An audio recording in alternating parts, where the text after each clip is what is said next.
שיש 4 גלויות. גלות בבל, הגלות הראשונה. מיד אחריה באה גלות פרס, גלות יוון אחריה וגלות רומא. כשאנחנו רואים שגלות רומא היא בעצם הגלות הארוכה ביותר כאורך הרגליים, כי כמו שאנחנו רואים את זה בספר דניאל, שנבוכדנצר חולם איזשהו חלום, ובחלום הזה הוא מחליט לא לגלות את חלומו לכל חכמה ויועציו, והוא מבקש מהם מכל החכמים וכל היועצים שלו לגלות לו גם את החלום וגם את פתרונו, והם בעצם לא מצליחים עד שבא דניאל ומגלה לו בחלומך ראית צלם גדול, הצלם הזה הראש שלו הוא ראש מזהב וזה אתה, ומיד אחריך תבוא מלכות אחרת. הקדוש ברוך הוא מגלה לך מכאן ועד סוף ההיסטוריה את כל המלכויות שימלכו עד למלכות האחרונה שתינתן לצאן קדושים, שתינתן למלכות בית דוד הנצחי. מיד אחרי ראש הזהב שזה אתה תבוא מלכות אחרת שהיא מלכות הכסף, שהיא מלכות פרס, ומיד אחריה תשלוט מלכות נוספת שהיא מלכות יוון, שהיא מלכות הנחושת, ואחריה תבוא מלכות נוספת, מלכות הברזל, וזו מלכות רומי שחרשה את בית המקדש במחרשות של ברזל, והיא ארוכה, הגלות הזאת תהיה ארוכה, גלות רומי, כאורך הרגליים שהן ארוכות. אבל האצבעות עצמם, חלקם מחרס וחלקם מברזל, והם ינסו להידבק, ובסופו של דבר,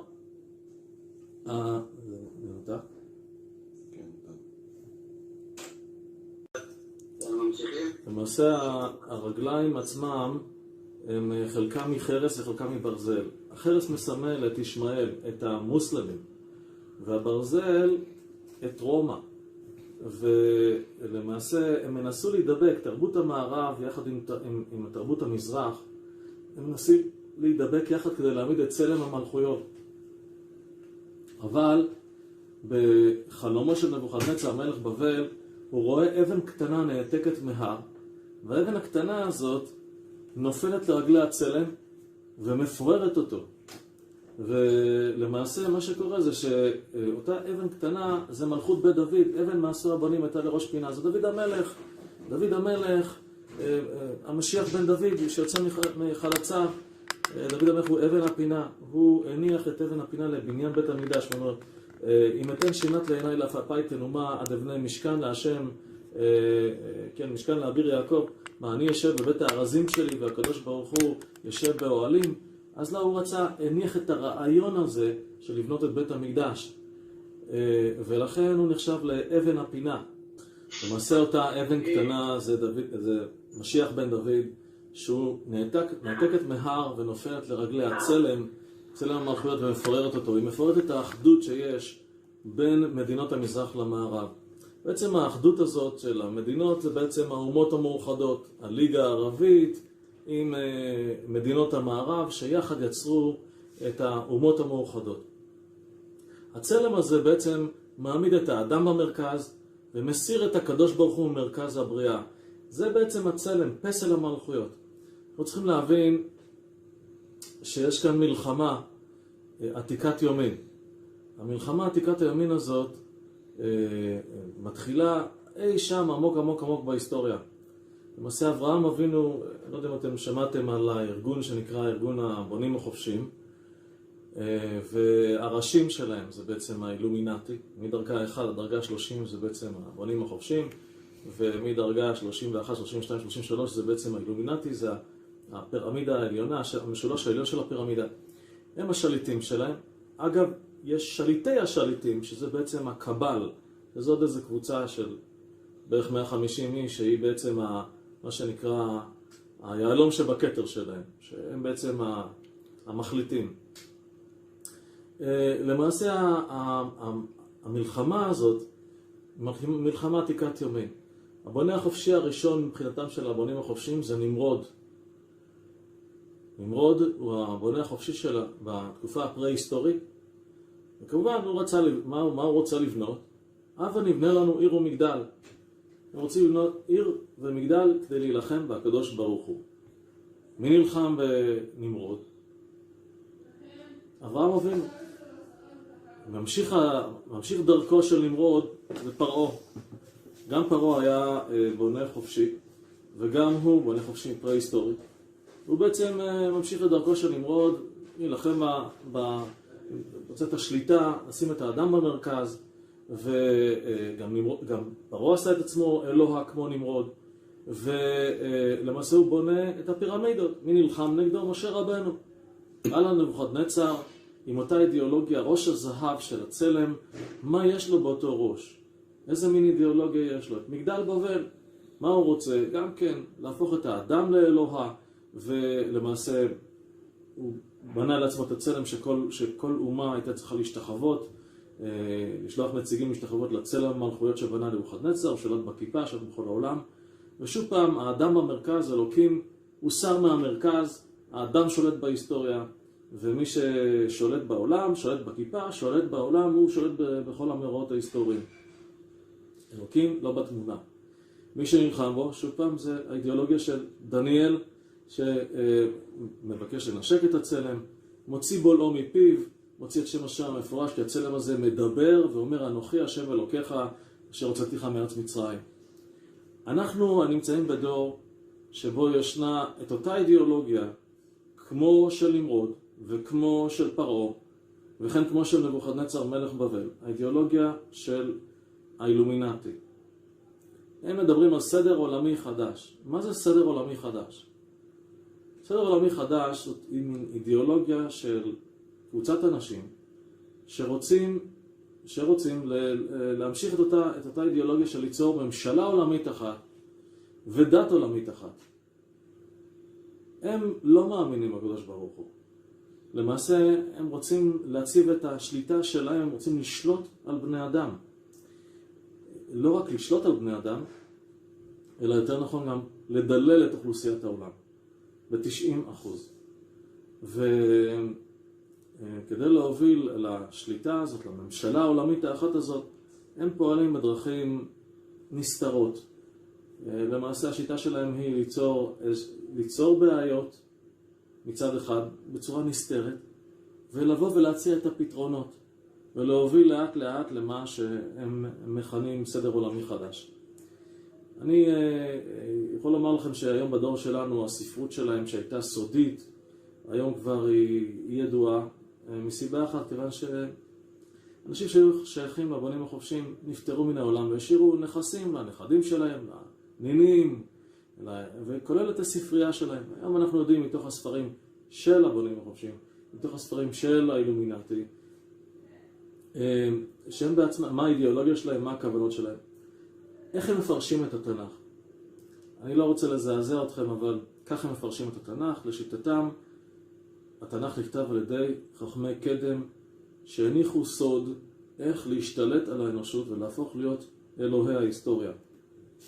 הם טוענים שהאדם וחווה היו בגן עדן של שוטים. הם בעצמם הם האמינו בשם הוויה, אבל למעשה הם היו בורים ומאמינים ותמימים, ובא לוסיפר, הסמ"ם, השטן, הנחש, ונתן להם את האינטלקט ונתן להם את הידע איך to set them free, להפוך אותם לחופשיים ולצאת מתוך מעגל הבורות ומתוך מעגל האמונה ולהפוך להיות שליטי העולם. מה האסטרטגיה? עץ הדעת טוב ורע. מה זה עץ הדעת טוב ורע? אגב, מה שאני אומר לכם כרגע זה כמעט כל קאט של העידן החדש מלמדת את הדברים, כך היא פותחת, כך היא מתחילה, וזה בדיוק העניין שהיום בעידן החדש אנחנו מוצאים את אותה אידיאולוגיה שחוזרת על עצמה. אנחנו יודעים שהמקור שלה זה אילומינטי. הם טוענים שבעצם עץ הדעת טוב ורע זה כך: יש את האיש ויש את האישה. האישה היא בדרך כלל יפה, אז צריך לחסות את עצמנו מבחוץ, זה העיר, המעגל. צריכים לחסות את עצמנו עם אנשים טובים ולרפא את עצמנו עם אנשים כמו בטהובן, מוצרט ולא יודע מה, שופן, יודע מה, משה מונטיפיורי, זאב ז'בוטינסקי וכל מיני אישים מכובדים, ולרפא את עצמנו כדי לחשב בעיני האנושות כטובי האנושות, כבונים את החברה, כתורמים לחברה, ככה אנחנו לא נתפסים כאויבי האנושות. אבל המגדל שנמצא בתוך העיר, בתוך העיגול, וכביכול הזכר, הוא בעצם חותר תחת האנושות כדי להשתלט על ממשלות ולהוביל לממשלה עולמית אחת. זאת האידיאולוגיה, האיזונים בין טוב ורע, בין זכר ונקבה, ולמעשה כביכול העיגול זה כביכול העיר, ובפנים מגדל. אגב, שתדעו שכל עיר שאנחנו רואים את האובליסק, ככה זה נקרא, המונומנט הזה, המגדל הזה, שכמו שנמצא בוושינגטון DC, או נמצא במצרים הפרעונית, או נמצא בכל מיני ערים אחרות בדובאי, או כל מיני ערים אחרות בעולם, אז זה אומר לנו דבר אחד, שהעיר הזאת נבנתה על ידי הבונים החופשיים. הנקודה היא מה הסיבה, מה השקפת עולמם של אותם אנשים? הם סבורים שכדור הארץ יש בו, אמנם זה נס שיש בו חיים, כמובן לא מאמינים באלוקים, אבל הם סבורים, מאמין שמוצא אדם מהקוף, דרווין צודק, ובעצם אנחנו רק סוג של חיות. ואם זה כך, אז כמו שבשדה האנושי אנחנו רואים, בג'ונגל אנחנו רואים מאבק, החזק שורד, החלש נכחד, מלחמת המינים בטבע, ואותו דבר זה גם צריך להיות בשדה האנושי. כמו שעשה יימח שמו השם זכרו היטלר באירופה, החזק שורד, החלש נכחד, גם הוא דיבר על סדר עולמי, הוא לא דיבר על סדר עולמי חדש, הוא דיבר על סדר עולמי. הנקודה היא שמה שהם סבורים זה, אנחנו חייבים, האדם עצמו הוא אויב הטבע, הוא אוכל את אוצרות הטבע, הוא משתמש בפריון ויוצר קרע באוזון, ויש קרינה שנכנסת לתוך כדור הארץ ובעצם מזיקה לבריאות של בני אדם ועוד. הדלק הולך ואוזל, אנחנו יוצרים זיהום תעשייתי, פולושן, אנחנו נושמים חמצן, פולטים פחמן דו-חמצני, גורמים להתחממות גלובלית של כדור הארץ, להפשרת שלגים, לאסונות טבע. האדם הוא אויב הטבע, והנס הזה שבכדור הארץ שיש חיים לא הולך להימשך. אוטוטו הטבע יאבד את האיזונים שלו, מכיוון שהם מאמינים בטבע והם אינם מאמינים באלוקים על-טבעי, למעשה מאשימים את היהדות בהמצאת אלוקים מעל הטבע, מחוץ לטבע, שבעצם הנצרות והאסלאם כביכול הם יוצאות עם כתף ימין וכתף שמאל, או שני הידיים, שני הזרועות של היהדות, ובעצם היהדות היא זו שבישרה את המונותאיזם ואת האל האחד העל-טבעי, והם הרי נגד החזון הזה, כי הם סבורים שאין משהו מחוץ לטבע, אלא רק יש את ה-supreme power of nature, את הכוח הרוחי בטבע. לכן האדם הוא אויב הטבע, צריך לדלל את אוכלוסיית העולם לפני שאין ברירה, כאילו זה מלחמת הישרדות, החזק שורד, החלש נכחד, ומי זה החזק? כמובן, הם החזקים. הם יחליטו מי יחיה ומי ימות, ולמעשה הם מבינים שחייבים לדלל את אוכלוסיית העולם, וגם צריך לכנס את בני אדם, ולא לתת להם להתפשט בתוך המרחבים של עולם הטבע, אלא פשוט לכנס אותם לתוך ערים, כדי שיהיה אפשר גם בקלות לשלוט עליהם, גם בקלות, וגם כביכול לתת לאמא האדמה ולאמא הטבע את האיזונים שלה. ומה שאנחנו רואים היום, אנחנו עדים היום לתופעה שכולם ככה מרימים גבה ולא יודעים איך להתמודד ואיך לאכול את המצב הנוכחי. אני רוצה לומר לכם שכל הסיפור הזה של קורונה, זה לא מקרה.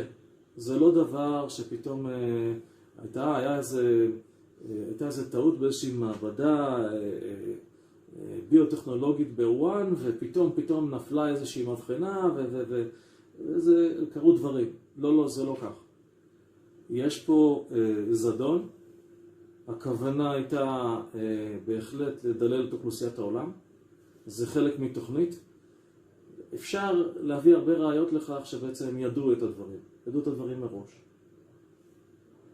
אני לא רוצה להתחיל למנות את כל הראיות שידעו את הדברים מראש, אבל ידוע לנו שבאמת המעבדה הצבאית שמייצרת לביוטכנולוגיה, שהיא בודדה את עצמה 3 שבועות לפני שאנחנו ידענו להגיד את המילה, או ידענו לדבר על קורונה בכלל. העולם בכלל ידע על מגפה שעומדת להתפרץ. כבר אז ראינו שהמעבדה הזאת בודדה את עצמה, זאת אומרת, הם ידעו משהו, ובעצם איפשהו זה פשעים נגד האנושות, הם ידעו והסתירו משהו. יש הרבה ראיות לכך שיש איזשהו סרט דרום קוריאני שכבר יצא בשנת 2018. בשנת 2018, אבל כולנו מבינים שכדי ליצור סרט זה לוקח איזה שנה, שנה וחצי עם שחקנים וכו'. ובסרט הזה מתנהל איזשהו שיח בין שתי נשים, והאישה אחת אומרת לשנייה, תשמעי, הצלחנו לפתח וירוס קורונה, והשבחנו אותו, הנדסנו אותו, והוא, היכולת שלו להדביק היא יכולת הדבקה מאוד מאוד גבוהה, והוא יכול לדלל את אוכלוסיית העולם ב-90%. גם מה שהיא אומרת זה שבעצם זה הולך לתקוף את מערכת הריאות, ובמשך שבועיים זה נקלט תוך 5 דקות מרגע ההדבקה, וזה דוגר במשך שבועיים, ואחר כך זה מתפרץ כמגפה. המגפה הזאת יכולה להיות קטלנית, בסרט עצמו זה מופיע גם כן כמין פצצה שמניחים אותה איפשהו באיזשהו בית ספר. יש שם סיפור מקומי, אבל רואים שהפלטפורמה הזאת או החשיבה הזאת הייתה קיימת כבר לפני כן. אנשים ידעו היטב גם על ציפו איזושהי מגפה וידעו היטב מה הם עושים. אנחנו גם רואים למשל מפעל שנקרא L3, שאנשים השקיעו בתחילת ינואר השנה, שנת 2020, המון כספים, מיליארדים של כספים איזשהו מפעל לייצור פצצות, מסכות. והשאלה היא מאיפה הם ידעו, מה הם ידעו, בימים כתקנה, מי משקיע במפעל למסכות? כנראה שהם ידעו דברים שאנחנו לא יודעים, הם חשבו שהם יכולים לעשות מזה הרבה כסף, כי הם כנראה ידעו מה הולך לקרות. אולי הם קרובים, אז הם יודעים מה הולך לקרות. אנחנו יודעים שיש ראיות לכך שגם ביל גייטס ידע מכל הסיפור הזה, התחיל לדבר על דילול האוכלוסייה, כבר על הצורך לדילול האוכלוסייה העולמית, כיוון שיש רק 5 טון לכל אדם על פני כדור הארץ, ואוטוטו יש התחממות גלובלית של כדור הארץ, ויש צורך לדלל את האוכלוסייה, ולכן צריך ליצור חיסון, וקסין, כדי כמה שיותר איפשהו לנסות לדלל את יכולת הפריון של המין האנושי. האידיאולוגיה הזאת הייתה קיימת בארצות הברית. בוא נאמר שאחרי מלחמת העולם השנייה, כשהיטלר נוצח, אז הוא נוצח מיליטנטית, הוא לא נוצח קונספטואלית. מבחינה רעיונית, הוא דיבר על סדר עולמי, הוא רצה לכבוש את אירופה ומשם אחר לכבוש את כל העולם ולכת כל העולם תחתיו אחרי גזע הארי. היה שינוי. השינוי הוא לא שהאידיאולוגיה של היטלר נשארה, היא עברה למערב. בסדר עולמי, אבל סדר עולמי חדש, שבו לא גזע הארי שולט והגזע הנחיתי זה הגזע היהודי, אלא הטייקונים, אנשי ההון והשלטון, מי שהוכיח את עצמו במלחמת ההישרדות. והרי מה זה אנשי הון? מה זה אנשי שלטון? אנשי שלטון זה מי שהעם והמון העם, המולטטוד, בחרו אותו. אז הוא מטובי האנושות, הוא המנהיג. וכן העשירים ששרדו במלחמת ההישרדות והגיעו להישגים כלכליים והם הטייקונים, אז הם הטובים, השורדים. ולכן אנשי ההון והשלטון הם בעצם טובי האנושות, ואילו דלת העם, אותם צריך לדלל. אל תדאגו, אנחנו לא מאותם אנשים שצריכים להישאר. המטרה שלהם היא לדלל ב-90% את אוכלוסיית העולם. אגב, אפשר לראות את זה, אפשר לראות את האג'נדה שלהם. היא מופיעה באיזושהי גבעה בג'ורג'יה, כתובה על הרבה סלעים, את 10 הדיברות של האילומינטי, דילול האוכלוסייה ב-90%, להחזיר שטחים לאם הטבע ועוד כל מיני דברים אחרים, 10 הדיברות של האילומינטי. הם לא מסתירים את הדברים, הם רק מסתתרים, אבל הם לא מסתירים את האג'נדה. אפשר גם לקנות ספר בשם Agenda 2030 של האו"ם, עולה 45 דולר, ואפשר לקרוא בפירוש שהם לא מתביישים מאף אחד, לא ממני ולא ממכם. המטרה היא דילול לאוכלוסיית העולם ב-90%. כמו שאנחנו רואים, אני אסביר יותר הנושא של קורונה, למעשה זה השבחה במעבדות של וירוס בשם קורונה. הווירוס הזה הוא וירוס מדבק מאוד, אבל הוא לא וירוס קטלני. הוא הושבח על ידי וירוס בשם סארס.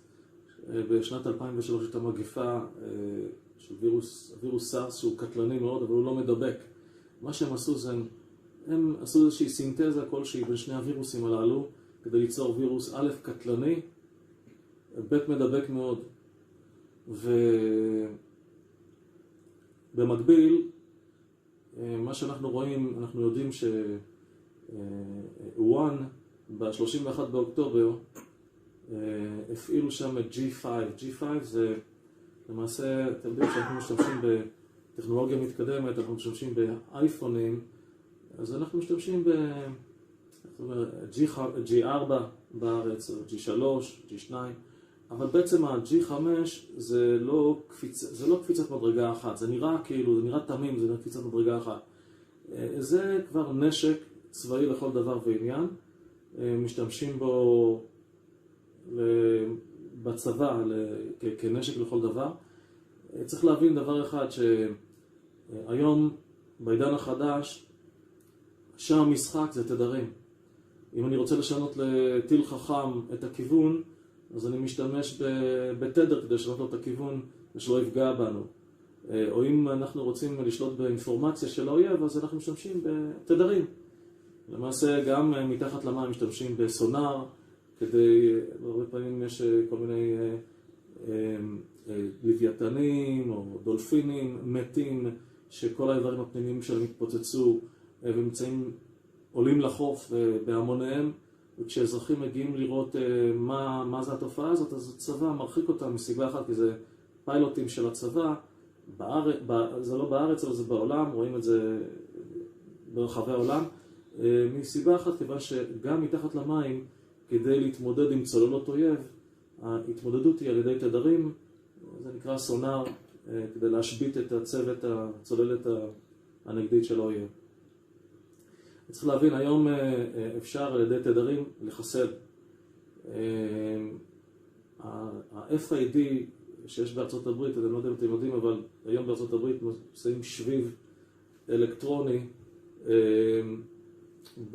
ביד, מזריקים את זה, זה בעצם מחליף את תעודת זהות הביומטרית. וזה בעצם גם, זה נחשב גם לתעודת זהות וגם לאיתורן, ואז יודעים בדיוק איפה אתה נמצא בכל רגע נתון.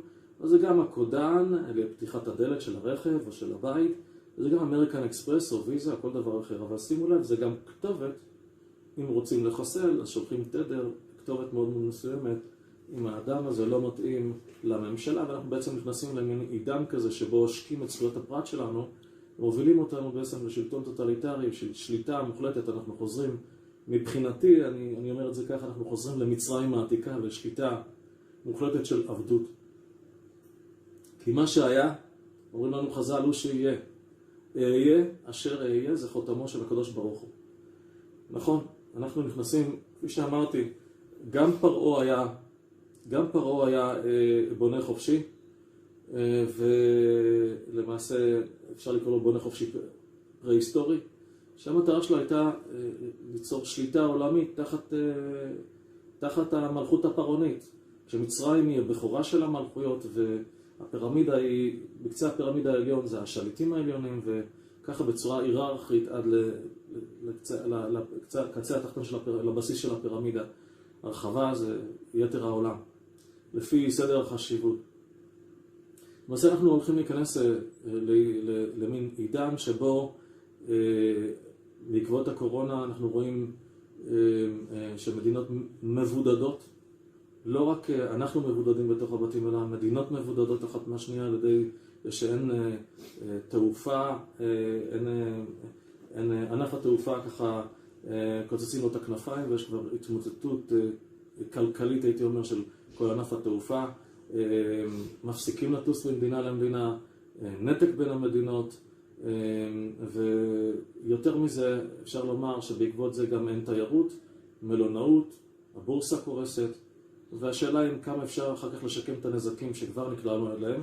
זה סיפור לא קטן, כבר הגענו למקום ששאלה היא כמה עשרות שנים נצטרך כדי לשקם רק את הנזקים שכבר הגענו אליהם, פה בארץ ובעולם בכלל.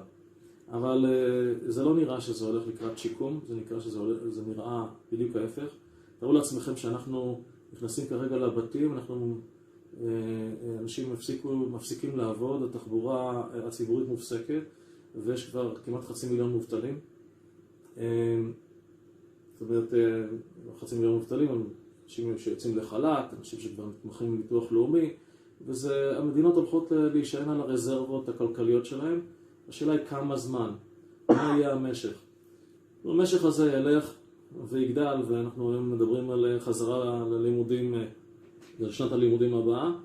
אז זה אומר שהצפי הוא שאין פתרון לנגיף הקורונה בזמן הקרוב, והתקופה הזאת הולכת להימשך.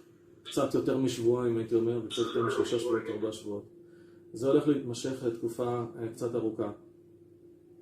אני חושב שבמצב כזה הממשלות יתחילו לחיות על רזרבות שלהם, הם הגיעו להתמוטטות כלכלית, ולשם מוביל האילומינטי, מוביל להתמוטטות של ממשלות ומדינות כדי ליצור ממשלה עולמית אחת. אגב, הם יצרו את הבעיה, אבל אתם לא יודעים את זה, אבל זה מתחת פני השטח. הם גם יציעו את הפתרון, סדר עולמי חדש, שלטון עולמי אחד.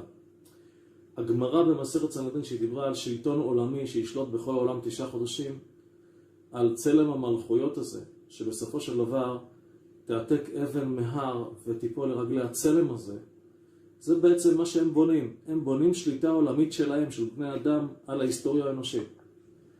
את הצלם הזה, את האלוהות הזאת של הסדר העולמי החדש, יסתור משיח בן דוד. כפי שאמרתי, אם אברהם נלחם נגד נמרוד, ומשה רבנו נלחם נגד פרעה, ודניאל נגד נבוכדנצר, מלך בבל, אז זה משיח בן דוד נגד הסדר העולמי החדש.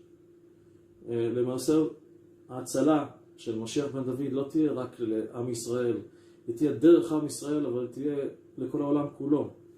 מכיוון שבאמת העולם כולו צועד לקראת השמדה עצמית.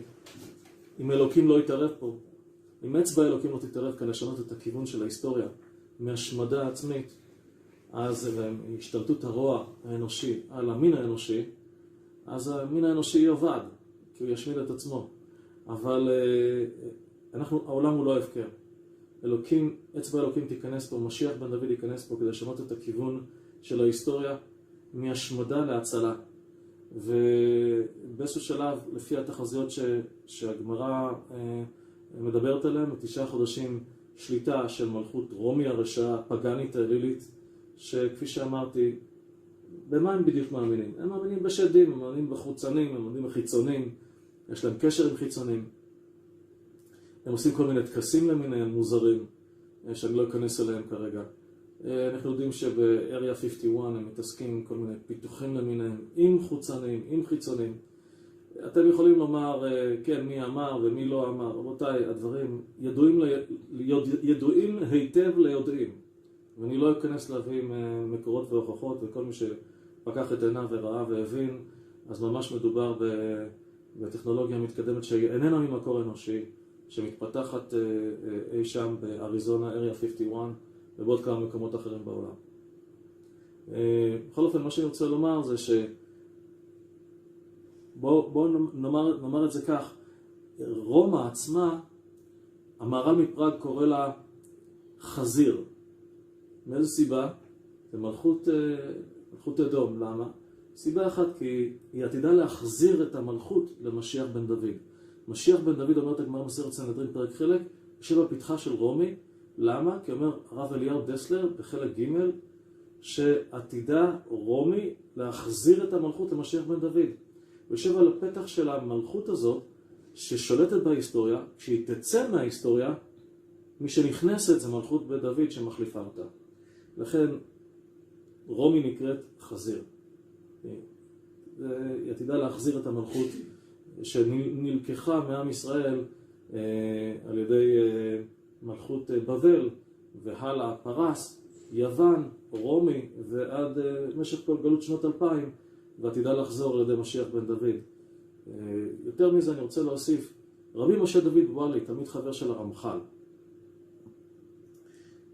כותב מחכמי איטליה בספר הליקוטים שכיצד תהיה ביזת הים לעתיד לבוא. כיצד תהיה ביזת הים? הרי מה שהיה הוא שיהיה. כשמשה רבנו בא לגאול את ישראל, כשהקדוש ברוך הוא מתגלה אליו ואומר לו, אם יאמרו לי מה שמו, מה אומר אליהם? הקדוש ברוך הוא, אהיה אשר אהיה. כה תאמר לבני ישראל, אהיה שלחני עליכם. אומר רש"י, אני איתכם, אני אהיה איתכם בגאולה העתידה, ואני איתכם בגאולה הזו. וכמובן, אז משה רבנו אומר לו, למה להזכיר להם את הגאולה העתידה, שעוד תהיה כאילו עוד גלות, להזכיר להם עוד גלות, הם עדיין לא יצאו מהגלות הזו, אבל בכל אופן, יהיה אשר זה חותמו של הקדוש ברוך הוא, אומר הרי הקדוש בשער רוח הקודש, שמה שהיה הוא שיהיה. כל מה שאנחנו רוצים לדעת על הגאולה העתידה, נלמד מגאולת מצרים, הגאולה הראשונה. אחד מהדברים שצריכים ללמוד זה משה רבנו, הוא הגואל הראשון, מתחיל במצווה, אומרים לו גמור. לכן, משה רבנו הוא הגואל האחרון. ואם תשאלו, כן, מה שהיה הוא שיהיה, ראשי תיבות משה. ואם תשאלו, הרי הוא משבט לוי, הוא לא משבט יהודה. התשובה היא שנשמתו של משה רבנו עתידה להתגלגל בגוף מיוחס לשושלת בית דוד. ומשה רבנו הוא הגואל האחרון. אגב, האור החיים הקדוש הוא זה שאומר שמשה רבנו הוא הגואל הראשון, הוא הגואל האחרון, ולמעשה מה שהיה הוא שיהיה, לכן היסוד הזה חוזר על עצמו. אנחנו הולכים להיכנס לעבדות, אבל לעידן שבו נעשקות מאיתנו זכויות הפרט, ואנחנו בעצם נכנסים למין שלטון דיקטטורי של סדר עולמי חדש. העולם יסבול משואה, אבל בציון תהיה הפלטה. נכון שהם ידללו את אוכלוסיית העולם ורחבי העולם, אבל פה בארץ ישראל, ארץ אשר עיני השם אלוקיך בה מראשית השנה ועד אחרית השנה, פה תהיה ישועה ופה תהיה גאולה. מי שיהיה פה ינצל. רק מה, בארץ ישראל עתיד להיות פחד גדול. אני שאלתי על מה שאומר נועם אלימלך. נועם אלימלך אומר שהוא מיתק חבלי משיח. השאלה היא מה זה מיתק חבלי משיח.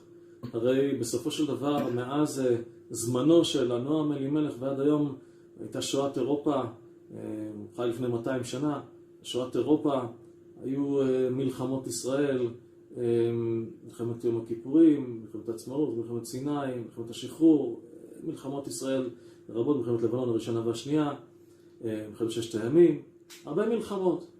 מה זאת אומרת מיתק חבלי משיח? למעשה קיבלתי הסבר חסידי של אחד מהאדמו"רים, שאמר לי שהכוונה היא שבארץ ישראל ב9 חודשים האחרונים של חבלי משיח, של צירי הגאולה, שם בארץ ישראל יהיה רק פחד נורא. אבל פה לא תהיה שואה. שואה תהיה בעולם, אבל פה לא תהיה שואה. ופה תהיה הצלה, יהיה רק פחד גדול. מה תפקיד הפחד? הפחד עצמו, התפקיד שלו הוא בצרפתים כצרוף את הכסף ובחנתים כבחון את הזהב. הקדוש ברוך הוא צורף אותנו ובוחן אותנו. מי שיאמין בהבטחה האלוקית, אז הוא יישאר פה בארץ ישראל, למרות הפחד, כי הוא יחזיק חזק, יעקב חבל נחלתו, יחזיק בחבל, באמונה ובהבטחה, ובנבואה, ובהבטחה התנ"כית, שהקדוש ברוך הוא גואל ישראל, ברוך אתה השם גואל ישראל. אבל מי שלא יחזיק באמונה, בארץ האמונה, ארץ הנבואה, בהבטחה האלוקית, בדברי אלוקים חיים של התנ"ך, ההבטחה שהקדוש ברוך הוא יגאל אותנו, אז הוא פשוט יקום וירוץ החוצה, ייקח את המזוודות שלו ויעוף מפה. כל מי שהולך בדרכי טבע ולא בדרכי אמונה, פשוט יקום וילך, ייקח את המזוודות שלו וילך ישר למקום הסכנה, ישר לשואה העולמית, בלי לדעת. גם בלי לדעת. כאן, כפי שאמרתי, השארתי בקרבך עמני ודל וחסו בשם השם. שארית ישראל אשר לא יעשו עוולה. למעשה, הפחד הזה, הוא בעצם מין בירור. אבל מה התכלית שלו עבור אותם צדיקים שנשארים פה? לזכך אותנו. אנחנו הולכים להיכנס לעידן חדש, לעולם אחר, לעולם חדש. בסופו של דבר זה עולם של משיח, של שיעבוד מלכויות, ומתקדמים לכיוון עולם שהולך להשתנות.